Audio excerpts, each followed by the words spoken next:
জাল পকেইকি বড় বড় ধর না গোটে খেবা পর দি খেবা পকেই দিও এই গোটে কଣ୍ଟିଆ পর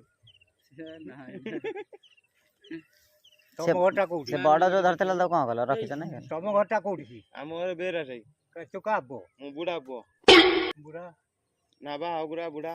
ନାଭା ନାଭା ହଗୁରା ବିରଞ୍ଚି। ହଁ ବିରଞ୍ଚି। ସେଇ ବିରଞ୍ଚି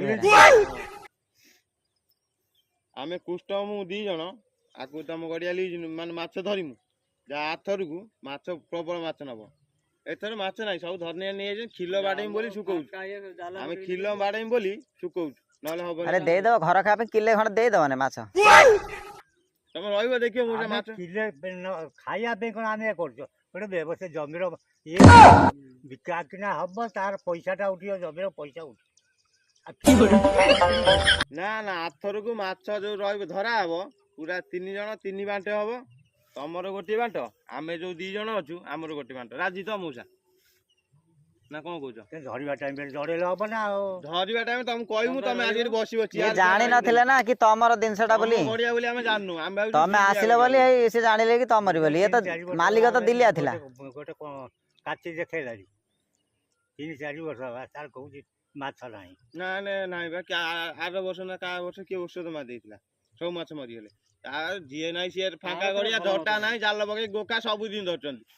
ଏକାଇ ଡେଲି ସକାଳୁ ଆଉଛନ୍ତି ଗୋଖା ବାର ଦେଖି ଆସିବ ଗୋଖା ଏ ଗଡିଆ ଆଉ ସେ ଗଡିଆ ଯୋଉ ଭତିଆନ୍ତ ଗଡିଆ ଆଉ ଜଟିଆ ଗଡିଆ ଏ 3ଟା ଗଡିଆ ଗୋଖା ଡେଲି ଆସୁଛନ୍ତି ଡେଲି। 10 ଗୋଖା ଡେଲି ବଡ ଦେଲାନି ଆଉ ଏ ଝଟା ଖୁମ୍ବା ବାଡେଇ ଦେଲେ ଆଉ ହବନି ମାଛ ପ୍ରବଳ ରହିବେ।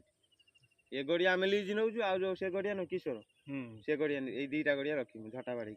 ସେ ଗଡିଆ ମଟର ନଗେଇ ଶୁଖେଇମୁ ଆଉ କିଛି ଦିନ ହେଲା ଦିଲିଆ ପାରିବ ନାହିଁ ନା ଦିଲିଆ ସିଏ ତାକୁ ଆମେ ରଖୁନୁ ତମେ ରହିଲ ଆଉ ସିଏ ମାଛ 3 ବାଣ୍ଟ ହବ ସେତେବେଳକୁ କହିବନି ଆମେ ଜଗିମୁ ସବୁ କରିମୁ।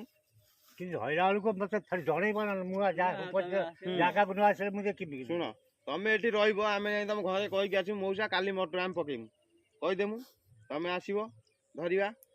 ଯୋଉ ତେଲ ହେଇକିନି 15-20 ଲିଟର ଲାଗିବ ମାଛ 10 କିଲୋ ବିକିଦେଲେ 5 କିଲୋ 7 କିଲୋ ବିକିଦେଲେ ତେଲ ପଇସା ହେଇଗଲା। ଆଉ ଯେତିକି ମାଛ ରହିଲା 3 ବାଣ୍ଟ କରିଦବା। କୁଷ୍ଟନ ବାଣ୍ଟେ ମୋର ବାଣ୍ଟେ ତମର ବାଣ୍ଟେ। ରାଜି ତ? ଆଉ ଏମିତି ତ ମାଛ